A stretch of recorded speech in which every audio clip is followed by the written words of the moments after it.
Hello student, my name is Shweta from green park senior secondary school. जैसे कि हमने पिछले वीडियो में लेसन फर्स्ट कंप्लीट करा दिया था, उसके क्वेश्चन आंसर कंप्लीट करा दिए थे और हमने आपको होम टास्क में दिए थे। आज हम सेकंड चैप्टर स्टार्ट करते हैं। चैप्टर का नाम है दादी माँ और इनके रचिता हैं शिव प्रसाद सिंह। इसके पहले हम शब्दार्थ देख लेते हैं। कमजोरी, कमी, दोष, अनमना, उदास, शुभचिंतक, भला सोचने वाला, बरबस, जबरन, न चाहते हुए, शरद, बरसात या और शीत के बीच की ऋतु। मतलब जो बरसात और शीत जो ठंडी होती है उनके बीच की ऋतु। धुंधली छाया, अस्पष्ट रूप, नाच उठना, नाच उठाना या दिखाई देना। स्टार्ट करते हैं। कमजोरी ही अपनी पर सोच तो यह है कि जरा सी कठिनाई पड़ते बीसों गर्मी बरसात बसंत देखने के बाद भी मेरा मन सदा नहीं प्राय अनमना सा हो जाता है। मेरे शुभचिंतक मित्र मुझ पर प्रसन्न करने के लिए अनमनी आने वाली छुट्टियों की सूचना देते हैं और पीठ पीछे मुझसे कमज़ोर तथा जरा सी प्रतिकूलता से घबराने वाला कहकर मेरा मजाक उड़ाते हैं। मैं सोचता हूँ अच्छा, अब कभी उन बातों को सोचूंगा। ठीक है, जाने दो, सोचने से होता ही क्या है। पर बरबस मेरी आंखों के सामने शरद की शीत किरणों के समान स्वच्छ शीतल किसी की धुंधली छाया नाच उठती है। प्रसंग देखिए कि इस प्रसंग में पहले आपको पुस्तक का नाम, फिर लेसन का नाम और इसके रचिता का नाम लिखना है। इसमें लेखक क्या कह रहा है कि अपनी दादी की जो याद आने वाली जो मन की स्थिति का विवरण कर रहा है या उसके बारे में बता रहा है।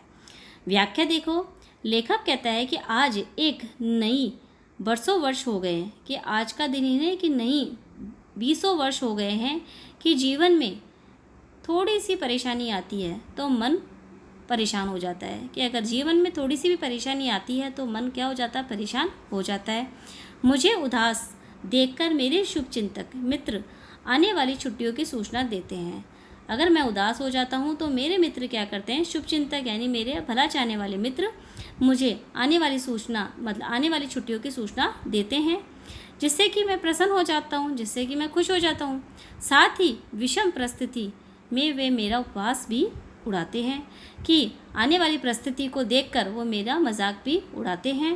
वे कहते हैं ये परेशानियों से घबराने वाला है कि ये जो आने वाली परेशानी है उससे ये घबराता है।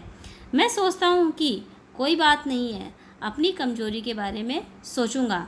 कि मैं ये सोचता हूँ कि मैं अब जो आगे मेरी कमजोरी है उसके बारे में मैं सोचूंगा, परंतु सोचने से कुछ नहीं होता।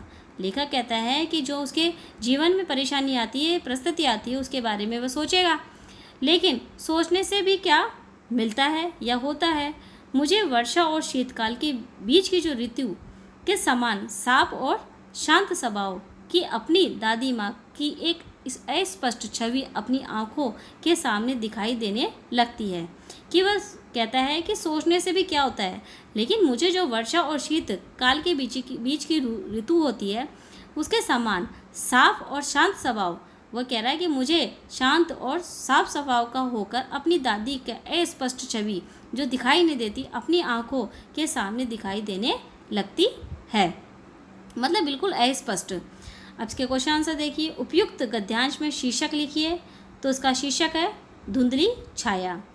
फिर है लेखक का मन प्राय अनमना सा क्यों हो जाता है, क्योंकि मन की कमजोरी के कारण लेखक का मन उदास हो जाता है।